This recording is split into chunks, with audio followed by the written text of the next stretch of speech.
بلا شك محدش فينا يقدر ينكر قوه الجزء الاولاني من فيلم سبايدر مان انتو ذا سبايدر فيرس اللي نزل معانا سنه 2018، وكميه العظمه اللي قدمها الفيلم ده سواء من ناحيه الستايل الانيميشن واللي وصلته في النهايه يفوز بافضل فيلم انيميشن من الاوسكار سنه 2018، او من كميه السيت اب والتحضير اللي وصلت لنا في النهايه للمنتج النهائي اللي شفناه على مستوى ديسمبر 2021 فيلم سبايدر مان نو واي هوم وتجميع ثلاثه سبايدر مان توم هولاند توبي ماجواير واندرو جارفيلد. ولكن فيلم سبايدر مان اكروس سبايدر فيرس الجزء الثاني من الجزء الاولاني كميه العظمه اللي فيه هي مش فقط حاجه ممكن تشوف تحضيراتها على مستوى فيلم لايف اكشن واحد، بل هو هنت بسيط لعالم سبايدر مان القادم والمتوسع ان شاء الله. شركه سوني بشكل عام اصلا من سنه 2018 بالتحديد على مستوى اللايف اكشن بتقدم حاجات اي نعم مش بالمستوى الحتى اللي تقول عليه متوسط، واي نعم في دروبات كتير، ولكن كل ده تحضير عشان يتطوروا اكتر واكتر. فينوم الجزء الاولاني، فينوم الجزء الثاني، موربيوس، وعندك ريفنز هانتر، وعندك مدام ويب، وعندك فيلم لسبايدر مان مايلز موراليس واللي لغايه دلوقتي الدنيا مش متوضحه فيه، الله اعلم مكمل للافلام الانيميشن ولا هيكون باورجن ستوري مختلفه، والله اعلم بفيلم سبايدر مان جوين اللي بيتقال عليه، والله اعلم اكتر واكتر بمسلسل سبايدر مان نوار على شبكه امازون برايم فيديو. ففي كميه عظمه حرفيا قادمه معانا في عالم سبايدر مان خصيصا، والله اعلم الكلام ده هنشوفه مترابط بشكل كبير مع عالم مارفل السينمائي ولا لا. اهلا بكم في فيديو مراجعه فيلم سبايدر مان اكروس سبايدر فيرس. ما تنساش تعمل لايك للفيديو عشان جدا بيساعد، ومن غير كلام كتير يلا بينا نبدا.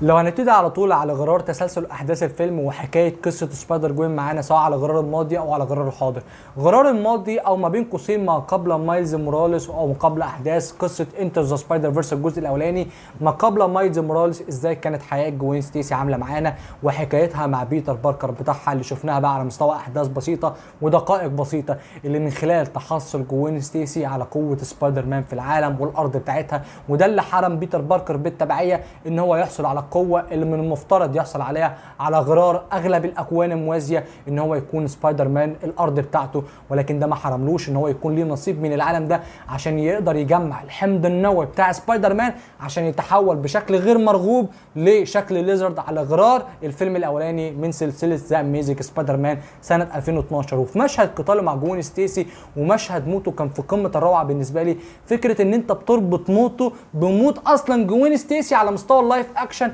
يعني اللي حصل هنا في اللايف اكشن جوين ستيسي ماتت، واللي حصل في فيلم الانيميشن كروس سبايدر فيرس ان بيتر باركر هو اللي مات. كانت حاجه في قمه الروعه ان انت بتشوف حتى مشهد موته تقريبا نفس مشهد الموت تقريبا، مع اختلاف بس ان هو بيتر باركر في ذا اميزنج سبايدر مان الجزء الثاني كان بيحاول ينقذها.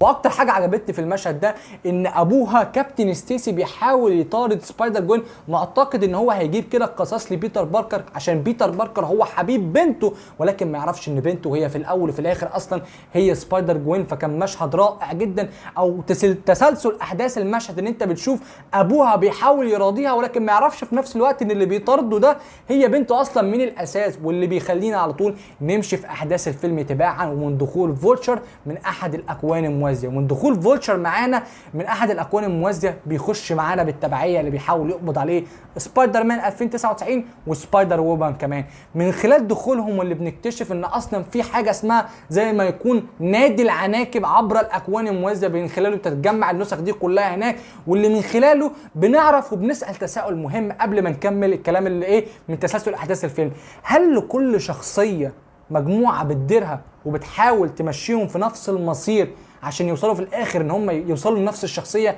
يعني الكلام ده مثلا على شخصيه دكتور سترينج، الكلام ده على شخصيه ثور، الكلام ده على شخصيه كابتن امريكا، الكلام ده على شخصيه ايرون مان. هل في نوعا ما نفس الحكايه اللي بتحصل مع شخصيه سبايدر مان في كل شخصيات عالم مارفل السينمائي؟ وهل الموضوع ده ممكن نشوفه على مستوى اللايف اكشن؟ على مستوى اللايف اكشن بالنسبه لي استبعده تماما، ولكن ليه لا نشوف نفس الحاجه اللي بتحصل مع عالم سبايدر مان على غراره على مدار الشخصيات الثانيه، ولكن في مسلسل وات اف في الجزء الثاني الموسم الثاني اللي بالنسبه لي حاجه هتكون في قمه الروعه، ان انت تشوف نفس اللي بيحصل مع سبايدر مان. في واحد كده بيحاول يخليهم كلهم يمشوا في نفس المصير عشان يوصلوا للمصير المحتوم بتاعهم ان هم يوصلوا للشخصيه بتاعتهم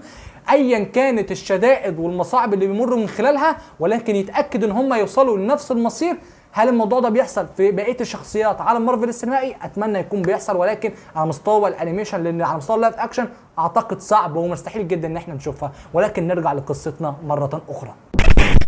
قصتنا مرة أخرى لما بنرجع لنفس المعركة اللي بيحاول فيها سبايدر جوين وسبايدر وومن وسبايدر مان 2099 القادم من المستقبل يحاربوا فولشر عشان يرجعوه معاهم كنوع من الأسرى اللي بيحاول يخترق الأكوان الموازية اللي بيحاولوا فيه يصححوا المسار. زي كده التي في اي من مسلسل لوكي اللي نزل معانا في 2021 كانت التي في اي بتحاول تصحح المسارات بتاعة الأكوان الموازية، المسارات بتاعة البعد الزمني. أي حد بيحاول يخرج عن النطاق المألوف بيحاولوا ياخدوه كأسرى أو يحاولوا يرجعوه للزمن وللارض بتاعته لحظه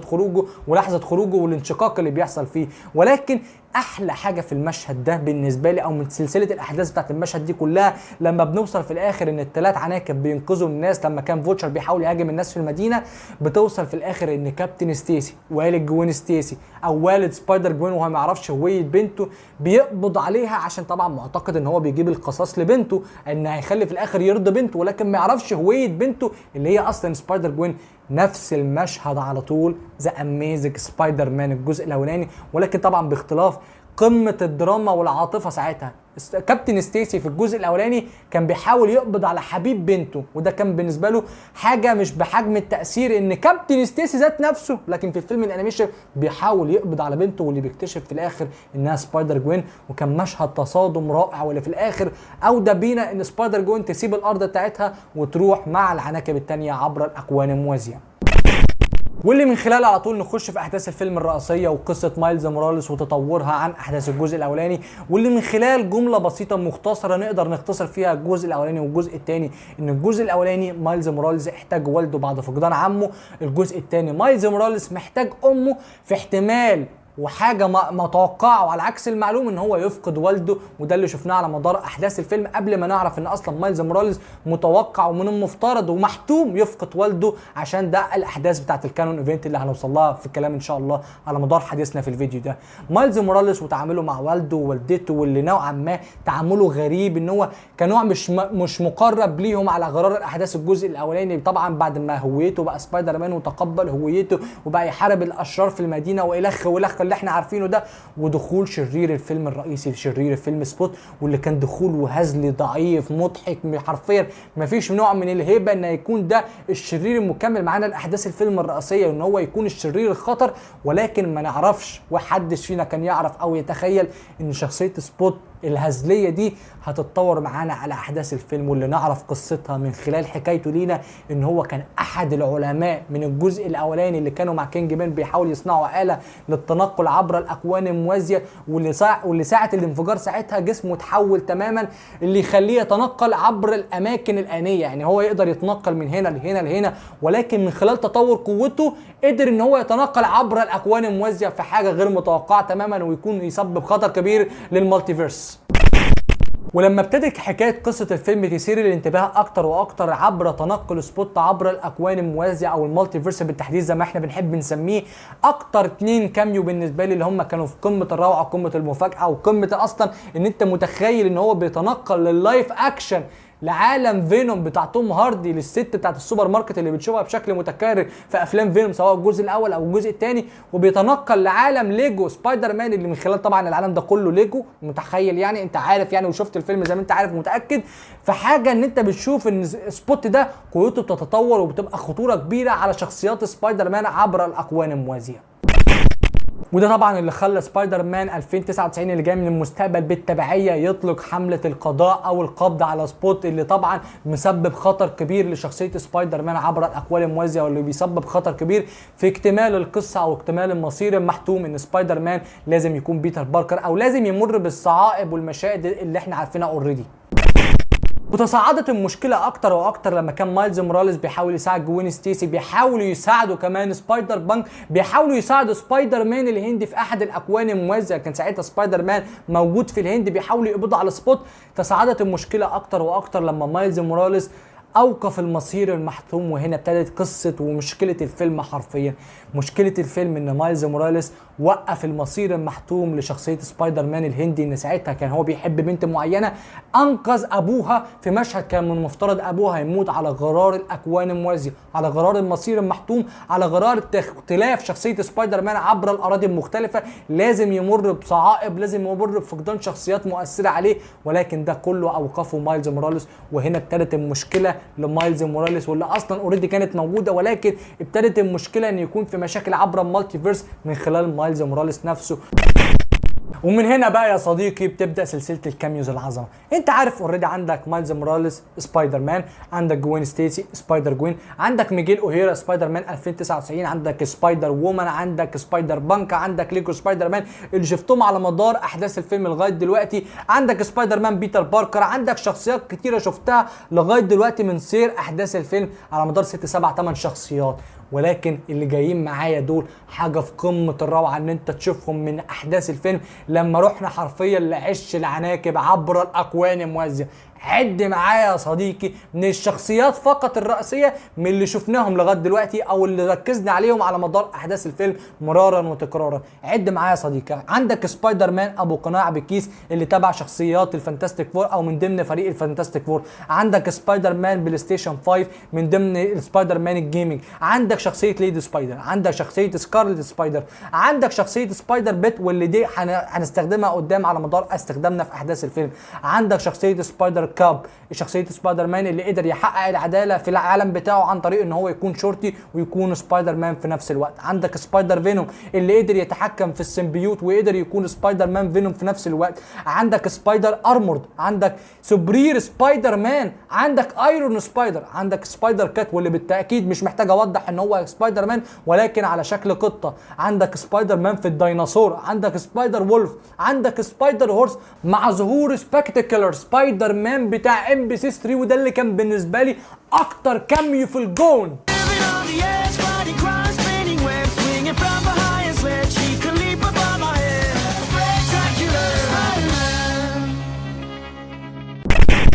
والمميز فيهم ان كل شخصيه فيهم مختلفه عن الثانيه من ناحيه اللبس ومن ناحيه الاوتفيت بتاع سبايدر مان، واكتر حاجه مختلفه فيهم هو الستايل الانيميشن المختلف. كل شخصيه فيهم الستايل الانيميشن المختلف بتاعها، سواء الشخصيه دي ظهرت معانا مسبقا في فيلم او مسلسل ليها خاص او اول ظهور ليها، حرفيا كل واحد ليهم هويته الخاصه بيه. واكتر واحده بقى او شخصيه فصلتني من عالم شخصيات سبايدر مان في الجزء ده وهي شخصيه سيرابيس سبايدر مان. And then I looked at my uncle and let me guess. He died.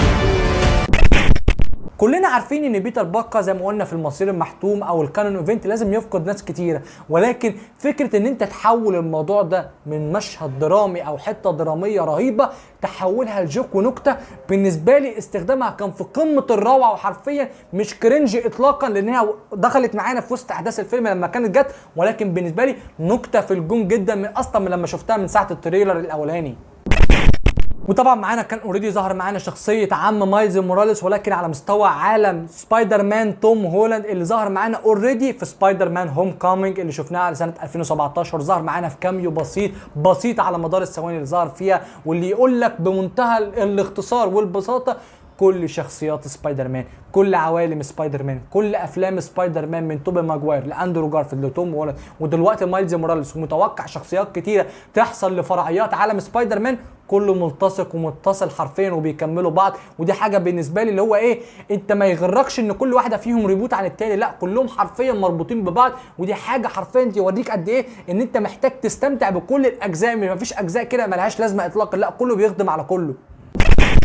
وعشان نوضح نقطه قبل ما نكتمل احداث الفيلم، معانا نقطه ميجيل اوهيرا او سبايدر مان 2099 لما كان بيقول لك مش عايزين يحصل مشكله في الاكوان الموازيه مره ثانيه، على عكس مشكله النيرد او الشخص او الفتى بتاع ارض 9999 زي ما كان بيقول. هل الارض 1999 زي ما بيقول كده شخصيه ميجيل اوهيرا هل هي الارض بتاعت توم هولاند؟ ايوه هي الارض بتاعت توم هولاند وهي الارض بتاعت عالم مارفل السينمائي المعتاد بتاعنا، ولكن اللي احنا عارفينه ومدركينه ان عالم مارفل السينمائي او الارض بتاعت عالم مارفل السينمائي اللي بيدور فيها الاحداث بتاعت الفيلم الرئيسيه كلها، سواء من بدايه من ايرون مان لغايه دلوقتي اخرهم فيلم جارديان اوف جالاكسي فوليوم 3 اسمها ارض 616 يعني 616. ايه علاقه الارض 1999 وايه علاقه ان دكتور سترينج والمشاكل دي كلها بتوم هولاند؟ مش ممكن دي تكون ارض مختلفه، لا هي الارض بتاعت توم هولاند. طب ازاي بيطلق عليها رقم مختلف؟ ده يا صديقي بكل بساطه وبمنتهى الاختصار ان هي كل ارض بتطلق على الارض الثانيه الاسم والرقم بتاعها مختلف بتاعها.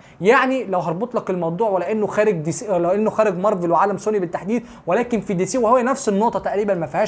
ما فيهاش حاجه معقده. في فيلم انجاستس لما كانوا بيحاولوا يستعينوا بسوبرمان من ارض مختلفه، الارض 22 للارض ايرث 1. فاهم الفكره؟ هم بيحاولوا يستعينوا من ارض مختلفه. لما استعانوا بسوبرمان ده قال لهم لا انتوا الارث 22 واحنا الارث 1، يعني كل واحد فيهم بيطلق الارض بتاعته الارض رقم 1، وعلى اساسه وعلى غراره بيلقب الاراضي الثانيه الرقم المختلف بتاعها.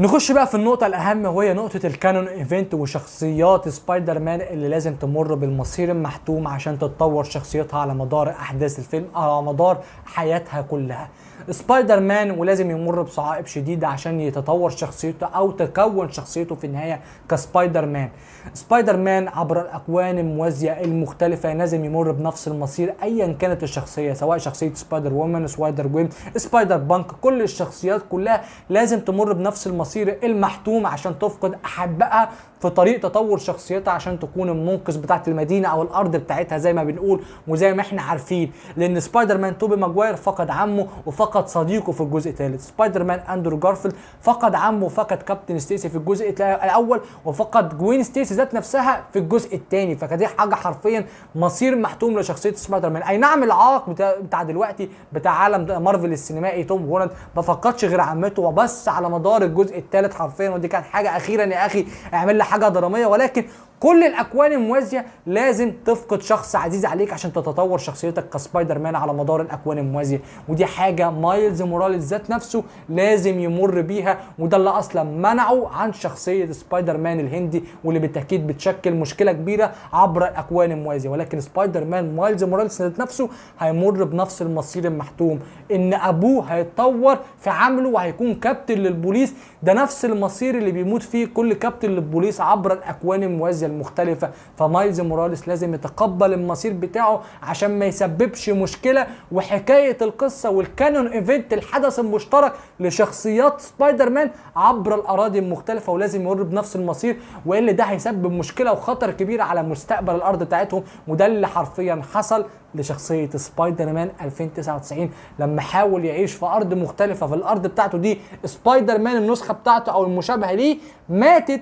بشكل هو اصلا ملوش يد فيه، ولكن لما حاول يعيش في نفس الارض دي كلها اتدمرت حرفيا. فهو من ساعتها بيحاول يحمي كل حكايات وكل قصص سبايدر مان عبر الاكوان الموازيه. حاجه حرفيا في قمه الدراما ان انت تشوف كل الترابط ده، ومشهد الكاميو بتاع اندرو جارفيلد وتوبي ماجواير اللي هو يوريك كل القصص مربوطه، كل حاجه نفس المصير المحتوم. واللي اخيرا تقول الكلام ده لما بيحصلش على مستوى اللايف اكشن يا جدعان، على مستوى اللايف اكشن في افلام عالم مارفل السينمائي بالتحديد، مش افلام سبايدر مان، سيبك من افلام سبايدر مان توم هولاند، ان انت بتشوف الفقدان، الدراما المؤثره، الدراما اللي تخليك تقول لا الفيلم ده كويس ورائع ومعمول، مش هقول لك بحرفيه وعالي من افضل افلام السوبر هيروز على الاطلاق، ولكن الفيلم ده معمول ان هو يخليك تقول الفيلم مؤثر وانا اتاثرت واستمتعت بيه على مدار احداث الفيلم. ده اللي ما بيحصلش حرفيا على مدار افلام سبايدر مان توم هولاند في عالم مارفل السينمائي. ولولا سبايدر مان نو يوم كان زمان السلسله دي اصلا كلها في الضياع. لما نخش بقى الاهم مشهد في الفيلم بالنسبه لي، واللي هو حرفيا ليتس جو.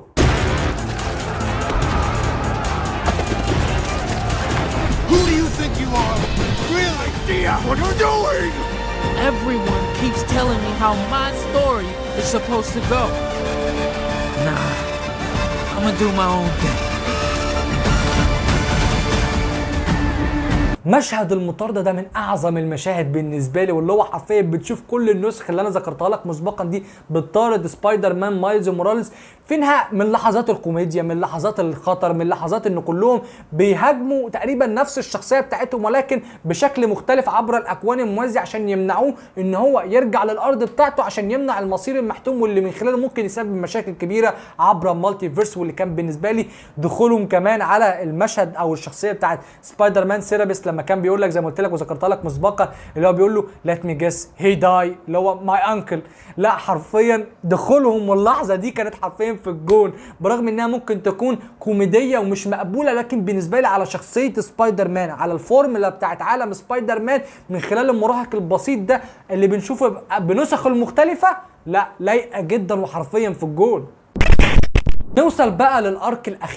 الاخير اللي قفل معانا بكليف هانجر عبقريه ومش حرفيا كرنج خالص. الكليف هانجر الاخيره لما وصلنا ان سبايدر مان مايلز موراليس قدر يهرب من كل السبايدر مان، وتحديدا نسخه سبايدر مان 2099 اللي بيحاول يمنعه عشان ما يرجعش لارضه، وقدر يتنقل للكون بتاعه ولكن بشكل خطا. لما كانت سبايدر بايت بتحاول تساعده وقدرت الاله تتعرف على سبايدر مان او الحمض النووي بتاع سبايدر مان وللعنكبوت رقم 42 اللي ذكرته لك مسبقا، العنكبوت رقم 42 اللي خلاه لما يتنقل عبر الاله اللي بتوديه عبر الاكوان والاكوان الموازيه والمالتيفيرس بشكل عام، قدر يتنقل للارض الخطا، واللي من خلالها راح للارض اللي شاف فيها امه وبيحاول يعترف لها بهويته عشان يحاول ينقذ والده. بيكتشف ان عمه عايش، بيكتشف ان ابوه مات، بيكتشف ان في الارض الخطا، بيكتشف ان هو في عالم وفي ارض مايلز موراليس شرير عشان ما كانش فيه عداله، او من ساعه لما ابوه مات هو فقد ان حد يوجهه او يرشده في طريق الخير. ومن وجهه نظر الشخصيه ده كل ده تخطيط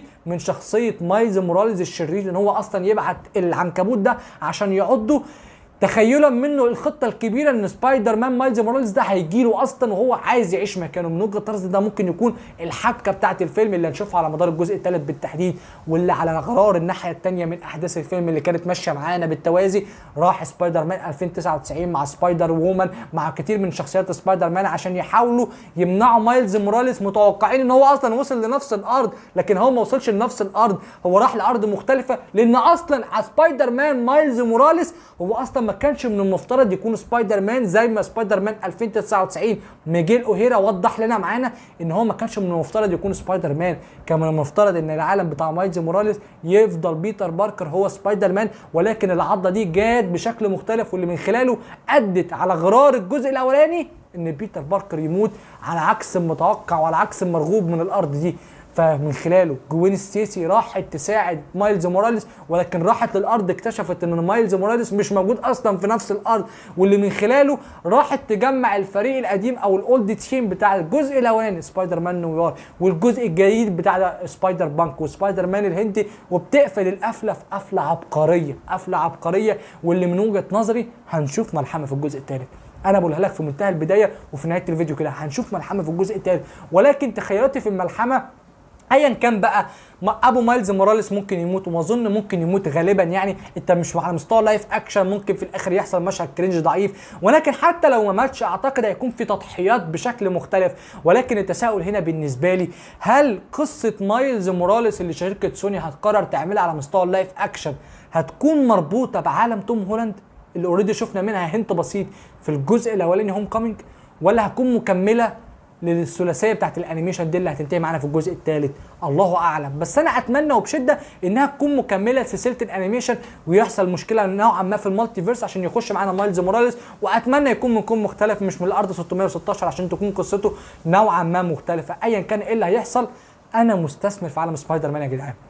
انا مستثمر في عالم سبايدر مان ده. انا كمان دلوقتي زاد شغفي اكتر لفيلم مدام ويب اللي هيحصل فيه حاجه اشبه بالموضوع ده، لكن على مستوى اللايف اكشن، وغالبا تم التاكيد ان هيكون فيه اغلب الكاميوز اللي انت شفتها دي، ولكن في نطاق احداث مختلف وقصه مختلفه، واللي هيخدم على كل القادم من عالم سبايدر مان. متوقع من فينوم 3 هيكون اندرو جارفيلد موجود، واندرو جارفيلد مرحب جدا ان هو يرجع كمين سبايدر مان من جديد، وشركه سوني اصلا كانت بتخطط تعمل الموضوع ده كله في عالم سبايدر مان اندرو جارفيلد ساعه الجزء الثاني لما فشل، وكان اصلا مخططين ان يكون في سينستر 6، يعني حاجات في منتهى العظمه حرفيا، وطبعا مع رجوع توبي ماجواير لا قصه جديده، قصص مختلفه، كل الحاجات دي ان شاء الله هنشوف عظمه ما قبل السيكريت وور في 2025 او 2026 ايا كان ما يكون. انا مستثمر في العالم ده مع بعض الاعمال البسيطه من مارفل ودي سي، حرفيا عالم السوبر هيروز لسه ما ماتش، ولكن تمنيات ان الافلام لما تنتقل لللايف اكشن يكون عليها مستوى نفس التحديات ونفس الخطوره ونفس القصه المعموله بحبكه، قصه دراميه، قصه فيها بعض الاحداث الكوميديه الخفيفه لو انت عايز تعملها اوكي، لكن انا عارف ان شخصيه سبايدر مان مش لايقه عليها انها تاخدها نفس المنحنى من بدايه الفيلم لنهايته، سواء من شخصيه دارك نوعا ما ممكن تاخد سبايدر مان دارك مختلف. اي نعم الكلام ده مش هيلاقي قبول، ولكن انا بقول لك ان انت لو مش هتعمل الحاجه اللي هي مختلفه بشكل كلي، اعمل حاجه محبوكه زي مستوى افلام الانيميشن، عشان حرفيا مستوى افلام توم هولاند ده حرفيا ما بيجيش معايا سكه بجنيه. هوم كامينج وفار فروم هوم حاجه في منتهى السوء، هم اسوأ افلام سبايدر مان بالنسبه لي. لو انت متخيل ان ذا اميزنج سبايدر مان الجزء الثاني هو اسوأ افلام سبايدر مان، فانت حرفيا ما شفتش توم هولاند سواء الجزء الاول او الجزء الثاني، اللي الجزء الثالث منهم نو واي هوم انقذ السلسله بالكامل. لا تعبت، ولكن انا كنت شغوف جدا ان انا اتكلم عن الفيلم ده بحماس على مستوى الحرق الكبير اللي انا اتكلمت فيه، وما اعتقدش ان انا اكتفيت، لان هنتكلم فيه على مستوى فيديوهات قادمه ان شاء الله من عالم سبايدر مان على مدار الافلام والاحداث المختلفه. وبس كده اعزائي المشاهدين، ده كان كل اللي عندي النهارده. اتمنى في الاخر تعملوا لايك للفيديو، اشتراك في القناه بتشوفني وتشغل سباك جديد في معاك من احمد. اشوفكم الجايه، سلام.